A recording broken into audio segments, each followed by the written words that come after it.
Welcome to the Box Score Sports Podcast.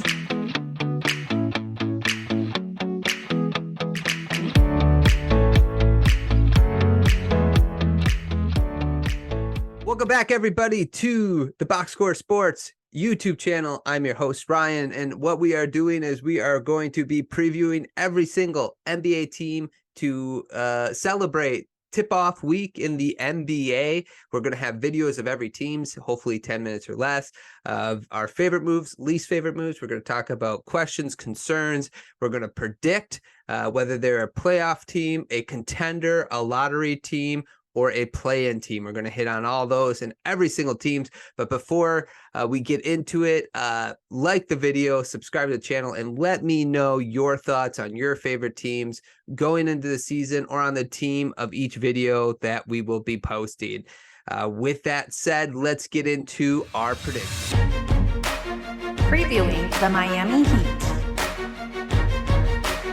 Miami Heat last year, the surprise team of the year last year, 44-38. They were the 8th seed in the East, but they were the Eastern Conference Finals winners, and they went to the finals and lost to the Nuggets. Heat culture, right? Favorite moves that they made. They didn't make a lot of moves at all this offseason. A lot of it was predicated on the Dame move. They were waiting on the whole Damian Lillard situation to kind of resolve, and they didn't do much. So I put down my favorite move. I like the Thomas Bryant move, but just for like tongue-in-cheek, Jimmy Butler's emo haircut. That was my favorite move. It was funny. It was something that happened on media day that I thought it was hilarious, but that's the only thing I could put down. Least favorite move.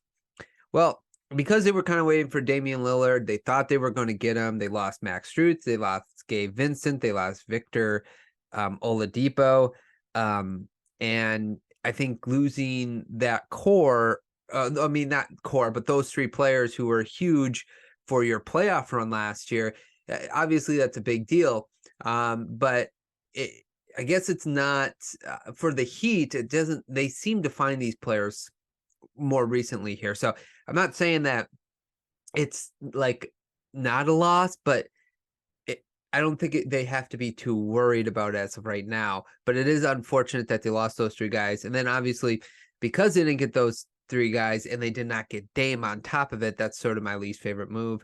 The Dame trade is not necessarily their fault, right? They have to have the other team willing to trade Dame to the Heat. Maybe Portland just felt a little slighted because they, like, I don't know why. So Dame did not end up on the Heat. They lost Strus, Vincent, and Victor Oladipo. Biggest question is not if they'll make the playoffs, just how will they make the playoffs? That's my biggest question for the Heat. Will it be actually making the playoffs? Will it be a play-in game? I'm not sure. What will their season look like? This is some of the things that like I just feel like they're gonna play like the same way they did last year. A lot of playoff style basketball. Eric Spoelstra is going to figure out as the season goes. He's going to see who he can rely on.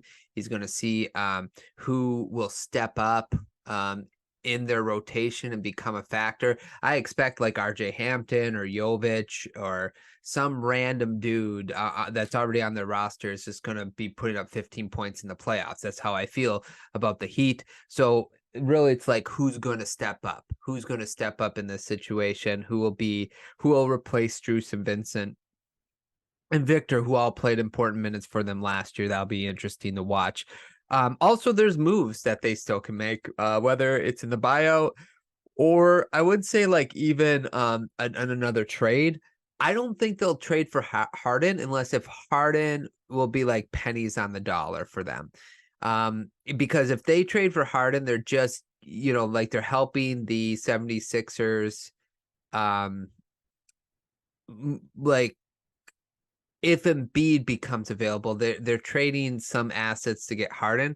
If I'm the Heat or any other Eastern Conference team, I'd rather have Joel Embiid over Harden if he becomes available. So like you'd rather let that situation go up in flames with Harden and make make a run at Joel Embiid, but we'll see what happens. They may end up with Harden. Who knows? My prediction is that they are a play-in contender. So I've been doing like playoff, play-in, contender, playoff, play-in. That's how I've been doing these predictions or these previews. And there's one team in each conference that I made a play-in contender, meaning I think they'll get into the play-in, but they're still a contender, and that is what's his name there? That's the Miami Heat. That's who they are. They're a play-in contender. I don't care whether they're in the playoffs or in the play-in. We cannot fall asleep on them again this year. So that's what I have for the Miami Heat. Let me know down below, what are some of your predictions for the Miami Heat? What are some of your favorite moves, your least favorite moves? And what is your prediction for them? Thanks so much for watching.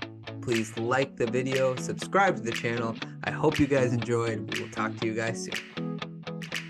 Thanks so much for watching this clip of the Box Score Sports Podcast. I hope you guys enjoyed. If you haven't yet, please subscribe to our channel. Follow us on Instagram and Twitter or X. And we'll talk to you guys real soon. See ya.